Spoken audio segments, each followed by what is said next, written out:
All right, everybody. I'd like to welcome you out to the call tonight.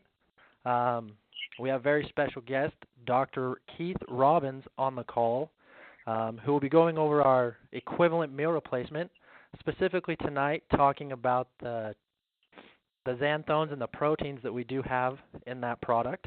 Real quick, I'd just like to share a couple announcements, reminders. Tomorrow night in Manti, Utah, starting at 6:30, they will be having a meeting with Tony Steffen and David Hall.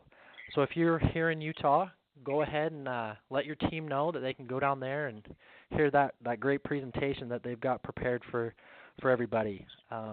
Also, the Rocky Mountain Summit will be coming up here shortly. That will be May 16th and 17th, held in Salt Lake City at the Radisson Hotel. Tickets right now are on sale for $99.95, and those will be happening, and then once come at the door, ticket prices do go up. So make sure you purchase your tickets now and get those out to your team. Let's go ahead and get as many people as we can there. Right now we have quite a few people that will be attending, so we just want everybody to come out there and hear the great information that's going to be shared there on how to grow your business and share this wonderful product that we have. Also, a quick reminder, on Saturday, April 26th, the new QEC Center over in Orem, Utah, they will be having a spring barbecue, kind of a little kickoff. That will be starting at 12 o'clock with Mark Wilson, who will be giving a presentation. And then 3 o'clock, Roger Smith will be giving a training meeting. So make sure that you go ahead and spread the word on that. We will be sharing more information as that's coming up here. So with those brief announcements, Dr. Robbins, are you on the call? Yes, can you hear me? I can. I'm going to go ahead and turn that time over to you now. So if you can just take that time, and then when you're done, turn the call back over to me. I have a few questions for you. Great. Thank you so much. I really am excited about being on this call. I really love nutrition. I really love to talk about nutrition, and every opportunity that I get, I try to take that because it is truly a passion of mine. Before I start, however, I do want to make a few disclaimers. The information that I will be sharing with you this evening, it's not intended to treat or cure any disease. It's strictly going to be for educational use, and I just think it's important that you note that from the beginning.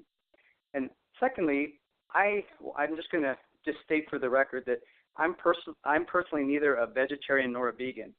As a matter of fact, I get most of my protein from animal sources. However, I do believe that what we eat and the way we eat is purely a lifestyle change. And so I'm not here to claim that one way is better than the other. But my intention this evening is to give you some information that will actually assist you in being able to take your health to the next level with whatever way you choose to eat. And so having said that, I really applaud you for being on the call this evening to learn more about the Equivalent Plus. This is something that I am really excited to talk about, and especially, as you mentioned, Gentry, the protein sources and the xanthones that are in there. I get a lot of questions about those two, and so I'm happy to be able to talk to a little bit about it, and hopefully you'll have some information that you can take forward and share with anybody that may have questions about it themselves as you share the product. Now, it is estimated that by the time we hit the age 30, most of us lose about 1% of our lean muscle mass each year. That's quite extraordinary. 1% of our muscle mass, our lean muscle mass, is lost each year, and that is something that we really have control over, and that's the exciting thing. So many times we think that our health, as we age, our health declines, but it really doesn't need to. We have the ability to take control and take charge and actually do something about that. Now, I would venture to say that probably most of us think that we're getting enough protein each day. I know that before I did a lot of research, I thought that I was, in the meals that I was eating, that I was getting ample amounts. But I can almost guarantee that most of us are not. At least not enough of the bioavailable protein. And as we talk about things, it's so important that, especially during our discussion tonight, that we think in terms of bioavailability. We can have protein there, but if our body's not uptaking it or utilizing it, it's of no value to us. Now, our Protein is so vital to every component of our body. Our bones, our blood, our muscles, our organs, our immune system, even our nerves all contain protein. But during the course of the day, with all of the activities that we do, our cells and tissues begin to break down, and so they have to be replaced and repaired. And to do this, our body uses protein in order to do this. Now, the research shows that our bodies need about 1/2 gram of protein per pound of lean muscle mass. And that's kind of a long way of saying that for every pound of our lean muscle mass, our connective tissue and all of that, we need 1/2 gram. So let's say a person weighed 100 pounds and they were 30% fat. So if we take the fat away, that would be 30 pounds of fat. That would mean that they were 70 pounds or roughly 70 pounds of lean muscle mass. So for them, they would need 35 grams of protein in order just to sustain those ratios for that particular situation. So we can see that protein is necessary, and most of us probably are not getting that. As a rule of thumb, I tell my patients to shoot for at least 60 grams of protein, and in many cases that's not a lot based on our activity levels. If we're athletes or whatever, we definitely need more protein than that each day.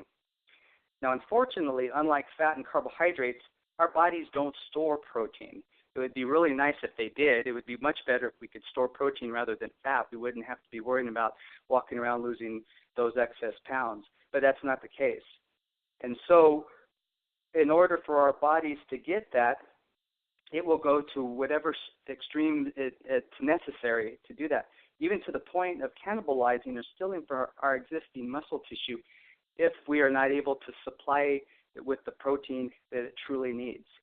And if it begins to eat away our muscle mass, that's where it begins to be disastrous and unhealthy for us. Because here our metabolism is set by the amount of muscle mass that we have. The less muscle we have means the slower our metabolism is. And interestingly enough, this is why women tend to lose weight slower than men. I hear so many times, oh, well, yeah, he was a man. Of course he's going to lose weight faster than we do. But the fact of the matter is, hormones aside, now, of course, we don't, as men, don't have to necessarily worry about that ourselves, but hormones aside, if we had a man and a woman who had the same amount of muscle mass, they would be able to lose weight at an equivalent rate. So it really isn't gender specific. So it's so important that we don't lose that muscle mass. And it's so important that we add a healthy amount of complete bioavailable protein to our diets. And so the question becomes, so what types of protein or protein foods or protein supplements should we take?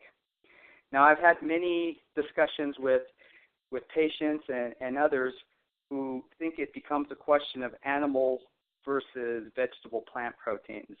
But this may not necessarily be the case. You know, even though animal protein is more complete, and by more complete it means it contains all the essential amino acids, those acids which our bodies can't produce themselves. And so even though the animal proteins tend to be more complete than many of the vegetable or plant-based, it doesn't automatically mean that they are better. For example, if we were to look at beef only contains about 20% usable protein. Just 20%. That means, you know, when we're sitting there eating that steak and enjoying the hamburger, only 20% of that can really be utilized by our body. And having said that, there are actually vegan options that approach 90 to 95% usable protein. And I'll give you a hint. Some of those, if you look on the back of our panel of Equivalent Plus, that will give you a big hint as to what some of those are. So really in the world of proteins, when we look at them, the issue of animal versus vegetable or plant-based protein really takes a back seat to really what we want to talk about as usability or bioavailability, unless, of course, you are a vegan or vegetarian. And, of course, in that case, they would be important as to which type of protein that you would use. Now, when we talk in terms of protein bioavailability, what we are really saying is the type and amount of amino acids that are present in that protein molecule. So even though the body has the ability to convert and make amino acids, And the ones that we're more primarily concerned with are the 9 essential amino acids, which can't be manufactured by the body. Even though they're able to convert, they can't do those 9. And so we have to get those 9 essential amino acids from the foods we eat. Or, wonderfully enough, at Q Sciences, we now have the Q aminos, which can actually come in now and supplement those 9 essential amino acids and make it better for us, so that as we are trying to figure out the best way to eat, we do have a level playing field there.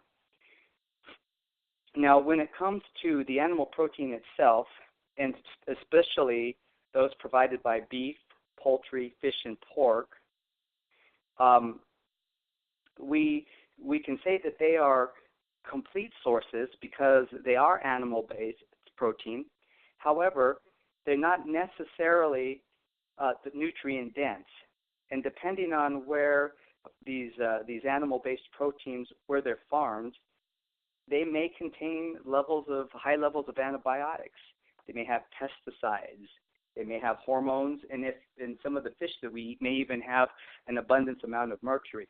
So there are a lot of things that we have to even take in consideration when we're looking at our protein sources. There's even been shown to be unhealthy ratios of omega-6 and omega-3 fatty acids. So it's so important that we are privy to this information. Now, once again, this is not to discourage or encourage any one way of eating over the other. The whole point of this is it's so important that when we're looking at supplementing protein, because protein is so important to us, that we do so in an educated fashion. We do so in a way that we know that we're doing the right thing for our bodies to maintain that optimal health. Now, when it comes as far as to animal protein supplementation, whey is actually been proven to be king. We hear a lot about whey protein, especially as I've mentioned in conversations past, this is true about New Zealand whey. One of the reasons for this is in New Zealand, their cows are not given antibiotics. They don't use certain pesticides. They have certain rules and regulations as to how long a cow is able to graze. They are grass-fed. So all of these reasons have gone into ensuring that the whey product or the whey protein that we're having is hormone-free, antibiotic-free, and all of this. We can say that they're happy cows, and happy cows give good stuff. And for the most part, that's the case. One of the other reasons that there's an argument for New Zealand whey protein is it's also high in branched-chain amino acids. And these branched-chain amino acids are quickly absorbed into the body. But now here's what's interesting, and here's what I want to drive home with you. Unfortunately, whey is highly allergenic, and it isn't necessarily the lactose or the casein within the whey protein. A lot of people have argued that because of lactose intolerance or the casein which is in the whey, that is why people are having allergic reaction to it, and that's not actually the case. Statistically, it's estimated that there's about 1 to 3% of the population that is actually allergic to dairy and whey. So that's 1 to 3%. However, here's where it gets interesting. If we define that number to include anyone who generates extra mucus from eating dairy, or suffers from constipation from eating dairy, or feels bloated after eating dairy, those numbers then approach 60 to 70%. So now we have gone from 1 to 3% up almost to 70%, almost 3/4 here. Now, let's add one more little kicker here to this. If we expand that number to include anyone who suffers from mild systemic inflammation or overall chronic inflammation, which many of us are in a state of, if we include that, now we're looking at closer to 80, 90s, almost some studies have showed that even 100%. Now that's a little bit high for me. I never like to say that. But we can see how large that number is and this is from whey. This is a protein that's out there. It has been shown to be good, but yet it may not necessarily be the best way, no pun intended, to actually supplement protein for ourselves. And I'm here to say that there are other avenues that we can explore. Now, having gone through the animal proteins, as with the fish, the meat, the poultry, and also the pork, and talking about whey, now I want to transition over to some of the vegetable or plant-based proteins. And the first is soy. There's a lot of protein out there and a lot of things that contain soy out there, and this is not, in my opinion, an effective alternative. As a matter of fact, it has been shown to be high in allergens. The research, the last time that I looked, there were about 28 different proteins present in soy that actually elicited allergic responses.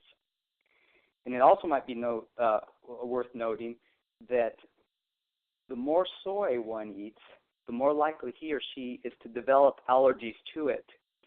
That's an interesting tidbit of information that I ran across. Another piece about soy is that soy also blocks the absorption of important minerals such as calcium. So that's there. And then we have the phytoestrogen factor. And this, to me, is a huge factor. That those who have eaten soy have been shown to be estrogen dominant. And this is very concerning to me for a couple of reasons. Men who tend to be estrogen dominant tend to their breasts begin to grow, gynecomastia. And women who are postmenopausal, who have more estrogen in their systems than they should, are more prone or have been shown to be more prone to different types of cancers. And so, again, another huge factor as to why we want to avoid soy altogether, in my opinion. Now, one last thing, which is very interesting, and I actually just learned today, that soy protein contains enzyme inhibitors that block other enzymes needed for protein digestion.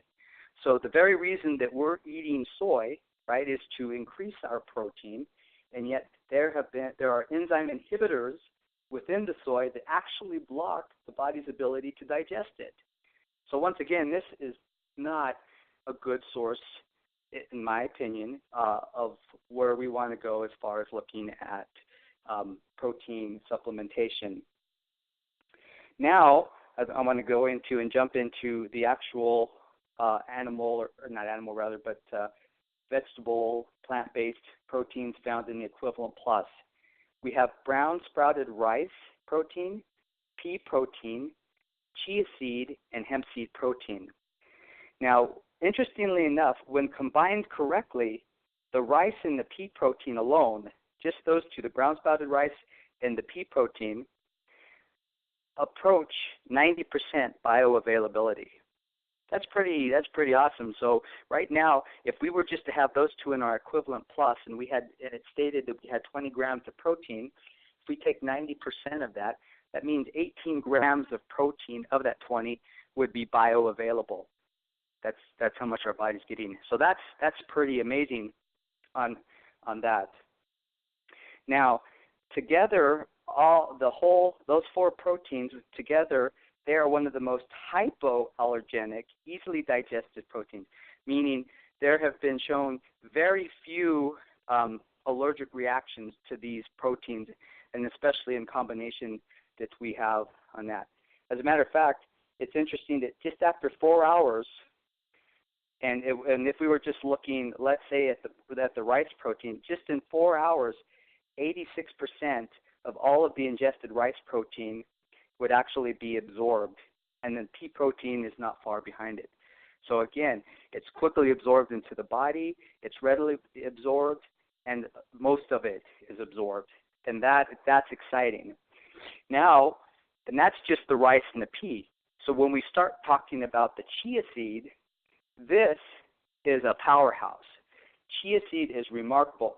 It has 19 amino acids, including all of the essential, and those 9 that we talked about that the body can't create. except taurine. It is gluten-free and high in fiber content. It contains 20% omega-3s, which in itself, for chia seed, makes it a super brain and heart food in itself. It has 8 times more omega-3 than salmon does. It has 20% protein bioavailability. Now, just in the chia seed, if we recall, the animal protein beef was 20% bioavailable. Here in this chia seed is 20%, so it's equivalent to that. It has 5 times more calcium than milk, 7 times more vitamin C than oranges, 3 times more iron than spinach, and 2 times more potassium content than a banana. Can you just say wow? And just in that protein alone. It also promotes healthy hair, skin, and nails. And last, but definitely not least, chia seed protein has a positive impact on balancing blood glucose levels. So we can see that in itself is awesome. Now, when we get to the hemp seed protein, it has some really neat and unique features. In addition to be easily digested, absorbed, and utilized by the body, it closely resembles, in molecular form, the globulin that's found in human plasma that is vital to a healthy immune system. That means that this has the shape and the figure that actually will go in, and hemp seed will actually help it bolster or boost the immune system. And in itself, it is considered itself to be a complete protein, meaning it has all the aminos, including the essentials that are necessary on that. So that's pretty remarkable. So when we take a look at the rice and the pea protein, along with the addition of the chia and the hemp, we have close to 95 to 98% bioavailability in the proteins that are used in the Equivalent Plus. And that is exciting. So once again, when we were developing this, we wanted to make sure that we had the best bioavailable protein and be able to share it with those, whether they were non-vegan or vegan alike. And that's one of the things that's beauty about this. It can go out and can be shared with everybody. Now, on the xanthones, I guess it's the easiest way to say it. Xanthones are a plant-derived compound that's considered to be one of nature's most powerful antioxidants. So it's a part of a plant that actually has been shown to be a super powerful antioxidant. They're extracted from mangosteen fruit, which is indigenous to tropical climates. Those that are say in Southeast Asia, Polynesia, South America, and South Africa. Now, what's really cool about the xanthones is in the last decade, there have been more than 1,000 scientific papers written and published on their structure and pharmacological or medicinal effects. And in these papers, there have been over 100 different effects noted, including helping to prevent and overcome the serious effects of over 30 degenerative diseases. Now, wow, that's a mouthful. That means that there are so many things that the xanthones have been shown to help and to aid in. Now, the things that are mostly important from my perspective and what I was looking at wanting to do as far as putting it into the Equivalent Plus was the fact that the antioxidant support of the xanthone helps support the health of the heart. It also has been shown to help bolster the immune system as well. So important with all of the things that we are exposed to today. A healthy immune system is so vital and critical. And then last but not least, and this is one that I am really excited about, it has been shown to decrease the inflammatory response of the body, or at least help the body overcome inflammation. And so those who I've had patients come in and they've been on the Equivalent Plus, they've already actually telling me that they're finding that they have less pain in their joints, and they're able to walk farther distances or be able to do certain things that they haven't been able to do with that. And isn't that important, especially now that we have the Cellerciser, and put that in conjunction with putting people on that, we can now get people really moving and really going on and excited about life. Now, as with any type of constituent, especially a whole food, there are different grades that they're giving. There are therapeutic grades, there are food grades. The xanthones that are in the Equivalent Plus are therapeutic grade. They're fully absorbable. They enter directly into the cell, and that's what helps the cell overcome the stresses, what they call oxidative stress, or these degenerative diseases that it mentioned. Now, each Equivalent Plus shake contains 40 milligrams of full pure extracted xanthone powder. When Dr. Kimberly and I were working, he mentioned that he felt that 80 milligrams of xanthones daily was necessary to achieve the optimal benefit from them. So just in two of our Equivalent Plus shakes, we have that 80 milligrams that we can fully utilize and be able to take advantage of. It is so exciting, the things that Q Sciences are bringing about. We are seeing a whole movement for health, wellness, and we can truly see how all of our products truly pop, how they were created to purify, to optimize, and protect the body. And that is what is so exciting. That's why I'm so excited to be a part of it, and that's why I'm so passionate about sharing the information that I have to share with you. I thank you for your time. I thank you for your efforts in sharing this with others. And as Darren would say, cue it up. Thanks, Gentry. Thank you, Dr. Robbins. Thank you for taking your time out of your night to share more information on the xanthones and the proteins that are in the equivalent. Dr. Robbins, if you have just a second, I have just two quick questions, if you don't mind me asking those. Are you okay with that? Absolutely.